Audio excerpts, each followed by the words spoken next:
So Forza Horizon 6 is coming out in May, and honestly, so far, all of the things that we've heard are pretty fucking cool. That said, I want to go through all of the new details that we've heard from this game, including the car list, some of the new Biome gameplays, which, in fact, before I even tell you what else, let's take a look at that right now. This is the new biomes in Forza Horizon 6.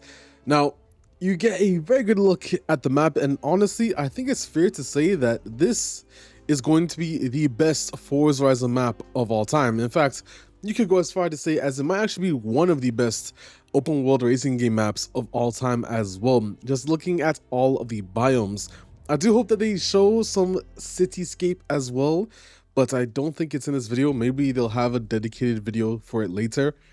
But some of the shots you have here, they're doing pretty damn good. The thing is, I've always expected Forza Horizon developers to be able to create something crazy, and man, so far they've done a pretty good job on the map, especially when you compare it to Forza Horizon 5's Mexico, guys. Like, bro, it's a night and day difference. We have a little stadium here. Maybe this could be a racetrack, by the way. I'm not too certain, but the vibes you can get here are so great. I assume this is going to be one of the house's locations. Oh man, I do hope the bullet trains actually hit some high speeds. I would only assume there's going to be someone who hops on a track just to try and fuck shit up. But they've gotten the Japan vibe down quite nicely, I can't even lie. The real question is about Mount Fuji. I've seen some people saying that if you can actually climb it. I don't think we've seen any top of the mountain gameplay per yet, but we'll have to wait and see. But man, the vibes you get here, this part is crazy as well. As I understand, the weather changes, and we'll get to that later on in the video, but some of these areas are going to change over the seasons. I'm gonna say this is the best Forza map of all time, bro. Easily. Very easily. Even the highway loops that they've done so far, from what we can see. And this right here, you know what this reminds me of? There's actually a video of like, there's this racetrack in Japan that's actually up in the mountains, and you can have a house there or something. This is what it literally reminds me of, overlooking Mount Fuji as well. But honestly, the Forza Horizon environment team are cooking. There's no other words to explain it other than that, and you have to admit where beauty is done right.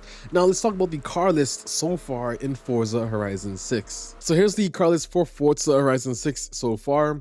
You have some Acura's named, obviously, I'm pretty sure some of these are actually new to Forza as well, the Integra specifically. Funnily enough, we finally have the Type S in a racing game. I think this actually, I could be wrong, but I'm pretty sure this is the first time we see the Type S in an open world racing game. Got Alfa Romeo confirmed, Ariel, I know I said Ariel like I'm the crab from the movie Ariel, but Valhalla, Valkyrie, got an Audi. Most of these have probably already returned from none other than Forza Horizon 5. The F80 though is definitely a big one. This was recently added to Motorfest, I think summer last year, but it's now in Forza Horizon. You know, Formula Drift approved. The Toyota GR, of course, bro. I only assume I'm gonna buy that car same day when it releases. You got Honda, some new Honda, the Honda E confirmed as well, which is really cool to see. It's that new vehicle that was in a screenshot earlier. Only one Koenigsegg confirmed. I'm only going to assume there's two cars that and let's be honest, Forza Horizon's car list are, you have everything. There's two Koenigsegg's, sorry, one Koenigsegg and one McLaren. I'm already going to assume they'll have the McLaren W1. I can already see them having it, and the Koenigsegg CC850S for sure. I can see them having that as well. I mean, there's like 500 cars, guys, and this list is only like 100. Not even, I think it's like 50 or 60. LFA, of course, you have to have an LFA. You're in Japan. You got Lucid, Maserati MC20. I'm pretty sure this is new to Forza Horizon, but honestly, it's a bit old at the moment. Mitsubishi, of course. The JDM car list, Nissan specifically, is kind of crazy. I wouldn't expect any less from a game based in Japan. You got some Porsches confirmed here as well. Nothing really new from what I could see first glance. Toyota, they went crazy. The new Land Cruiser, really, really good add to the game. No Suzuki. They also have this, the Willing Sunshine, but that's all the cars confirmed so far in Forza Horizon 5. Then they also posted this, the 10 new incredible features coming to Forza Horizon 6. I think I've already covered most of this in my launch announcement video before, but we kind of already went over this. I'm going to speed through it really quick.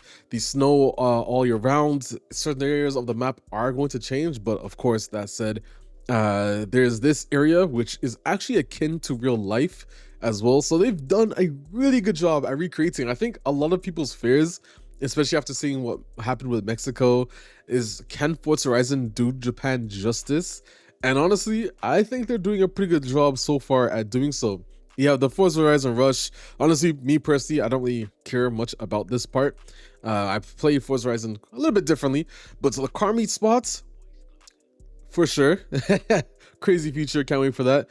The ability, this one's kind of interesting. The ability to just slap into a race and time attack with other players straight from free roam is probably one of the craziest things I've seen done. You got launch control here, charge control. I assume this is stability, unless confirm with me in the comment section if STM is going to stand for the stability. Obviously ABS and traction control, but STM I assume is stability, and LC is obviously launch control. And these are the new time attack cars that you have, so good way to show it off. Then you have the customizable garages, which is really cool. Still, it's not customizable houses, but Forza Horizon doesn't really need that, guys. And you think about what Microsoft had before, especially with PGR, that had garages. It's literally what PGR is, but a little bit throwing in some event lab, which is literally on cue what Forza Horizon is. So can't wait to check out this whole feature when it comes out as well. The estate, as I understand, isn't like you build your own house, but it's like creating a free roam event lab to have your friends just join you, which is crazy. So you could create, honestly, it's limitless at this point. Event lab is probably one of the craziest features Forza Horizon had, which, if you remember Dirt 5, I'll never forget what people did to Dirt 5, bro. Dirt 5 was a crazy game, and it had something like Event Lab, and then Forza Horizon 5 came out with the Event Lab thing, and it was adored. But to be honest, Event Lab is, at this point, especially with all of the upgrades from previously, it's limitless.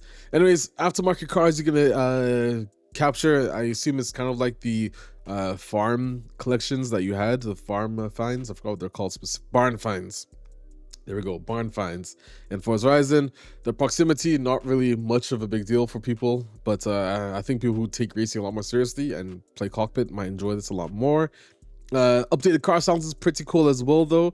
And then the new customization options is probably the biggest change to come to Forza Horizon. As you guys know, Forza Aero has been completely changed. There's new wide body kits. Forza Aero has changed for sedans and etc. So really cool to see. And steering wheel animation enhancements. It's not 900 degrees, but fuck it, 540. I will take anything over the current steering angle in Forza Horizon 5. So honestly, I gotta admit, bro, they've done pretty damn well. This is a true upgrade from Forza Horizon 5. From 4 to 5, honestly, I didn't really see much difference.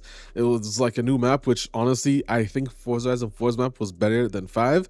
But 6 does everything right. Not only have you changed the customization, you've upgraded the map, the features. Honestly, it's a very good game to get after 5. If you skipped 5 and you're already on 4, honestly 6, you have to get it. It's looking like a total banger. There was also this Q&A about some cool features about the map, like it being 5 times bigger than the current Forza Horizon 5's Guanato. I'm not even gonna bother to pronounce it, guys. I'm tired. Anyways, going over the neon lights, I wish the biome showed us more of the actual city life instead, but there wasn't really much of that. But I'm not gonna go through this whole article, to be honest. I highly recommend you guys take a look at this. I'll leave the link in the description below.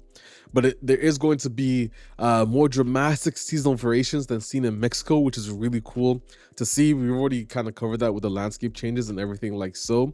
The campaign is literally what you'd expect from a Forza Horizon 1, fingers crossed, from everything we've heard so far. You've already heard about the new cars, the Toyota GR, new customization. I'll leave this all in the comment section below for you guys to go ahead and check out. But there's one thing I hope that they can improve for Forza Horizon 6. In order to explain that, let's open up Forza Horizon 5. Okay, so here we are in Forza Horizon 5, and honestly, there's one thing that I like about Forza Horizon. The physics, remember, and I'm not trying to change the DNA of Forza Horizon. You have to imagine what Forza Horizon is. Its DNA is to be accessible, and that's totally okay. It does it quite well. The physics are really good. On wheel, I can't say it's the best experience I've had on wheel, but on controller, everything is pretty damn good, except there's a little difference in the physics between you having grip and losing grip and going into drift. But what do I mean by that? Well, as you can see, I'm gonna go around this track here. You have grip, obviously here. You can go through your turns. You won't lose that much control, some understeer there, but that's okay. The car does what you expect. But when you start to drift and lose grip, the car starts sliding out further than what you'd expect it to be. Not because it's trying to be accessible, but there's like a difference between switching between grip loss and drifting. For example, I don't know how to explain this. If you play Forza Horizon, you'll know exactly what I'm saying. This makes sense, for example. Once you're in drift mode, it's like a very easy to control drift. And you can do that by literally going around and drifting, because you can drift literally every car in Forza Horizon. They all about feel the same in terms of what you can expect to find. But you can see there's a difference between the grip loss. I'm probably doing a very bad job at explaining it. I have to like do like a proper dedicated video about this, but I'm gonna be honest, I'm not going to.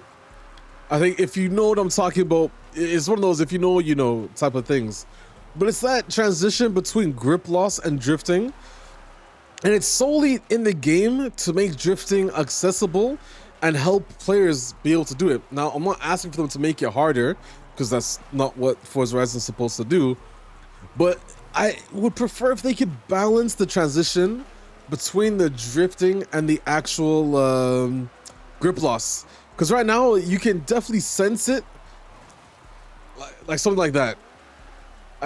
I'm doing a very bad job at trying to explain it, but I know there's someone in the comment section who will be like, yo, I lie, Alex, you're not wrong. I see what you're saying. I see what you're saying, bro. There is kind of a difference between that, and you're not gonna notice it unless like you play like a lot of different racing games between all the physics that they have. Like from Assetto Corsa, Motorfest, Test Drive, everything like that. Even Grid Legends, I think, or Dirt 5 are also really good examples to bring up here. But it's just that transition. If they can improve that transition between drifting and grip loss, it won't just make controller and the game be a little bit more predictable on slides, but on wheel, I think it'll improve the force feedback in the feel for a lot more players to enjoy playing on wheel, because on wheel, Forza Horizon feels pretty good. Up until a point, you start to lose grip, it feels weird, and then when you get to drifting, it feels good again. It's just that transition, bro. They need to like smooth it out. But I did a very bad job at explaining it, guys. I hope you understand. If you don't, I'm sure the comment section will be able to understand what I'm saying. But I'm pretty hyped for Forza Horizon 5. They've done all the details right so far, I think. And I'm really excited to see what else that they can reveal. I want to see more of the city, because that's probably going to be one of the big highlights of Forza Horizon 6, especially comparing over the recent releases. But let me know your thoughts in the comment section below, guys. Are you going to pick up Forza Horizon 6? And if so, what edition are you getting? I still think, although one thing, bro, that game's fucking expensive. The highest edition, holy shit. But I'm going to be picking up anyways, because the map and the upgrades are obviously a big difference from Forza Horizon 5. And I cannot wait to create some content on that, traveling through Japan as such. Other than that, I'm Alex7, and I'll see you guys in another video. I'm out, guys. Peace.